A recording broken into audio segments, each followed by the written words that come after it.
এক্সেলে কাজ করার সময় অনেক সময় দেখি যে আমরা মোবাইল নাম্বার যদি টাইপ করি তাহলে দেখা যায় যে শুরুতে জিরোটি আসে না।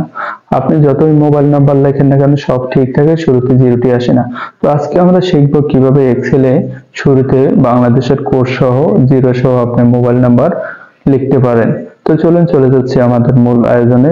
নাম্বারটি লিখবেন, সেই ঘরটি সিলেক্ট করবেন, সিলেক্ট করার পরে রাইট বাটন ক্লিক করবেন, এখান থেকে পাবেন ফরম্যাট সেল। তো এটা একটি ক্লিক করবেন, ক্লিক করার পরে এখান থেকে নাম্বারে ক্লিক করলেন, নাম্বারে ক্লিক করার পর আপনি এখানে পাবেন কাস্টমস। তো আপনি কাস্টমে একটি ক্লিক করবেন, ক্লিক করার পরে এখান থেকে পাবেন জেনারেল। তো এই জেনারেল লেখাটি আপনাকে মুছে দিতে হবে।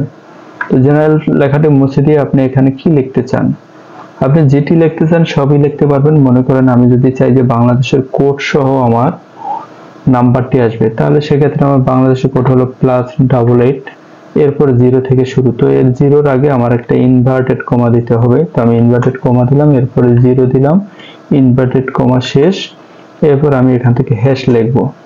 এখন যদি আমি ওকে দিয়ে দেই, দেখুন ম্যাজিক যে আমার শুরুতেই কোড সহ আসছে। এখন যদি আমি যে কোনো নাম্বার লিখি, আমার আর কোড লিখতে হবে না এবং জিরো লিখতে হবে না, অটোমেটিক চলে আসবে।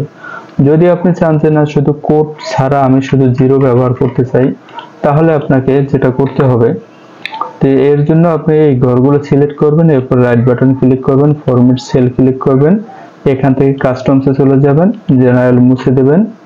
এখানে এখন আর +88 লেখার দরকার নেই, আপনি ইনভার্টেড কমা দিলেন, এরপর আপনি জিরো দিবেন, ইনভার্টেড কমা ক্লোজ, এরপর হ্যাশ ব্যবহার করে ওকে দিবেন, বাস আপনার হয়ে গেল। এখন থেকে আপনি যে নাম্বারগুলোই আপনি টাইপ করবেন আর আপনার জিরো হারাবে না।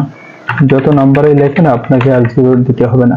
তো আশা করি ভিডিওটি ভালো লাগছে। যদি ভিডিওটি ভালো লেগে থাকে তাহলে আপনার ফেসবুকে টাইমলাইনে রেখে দিন এবং পরবর্তী ভিডিও পাওয়ার জন্য আমার পেজটিকে ফলো দিয়ে রাখুন।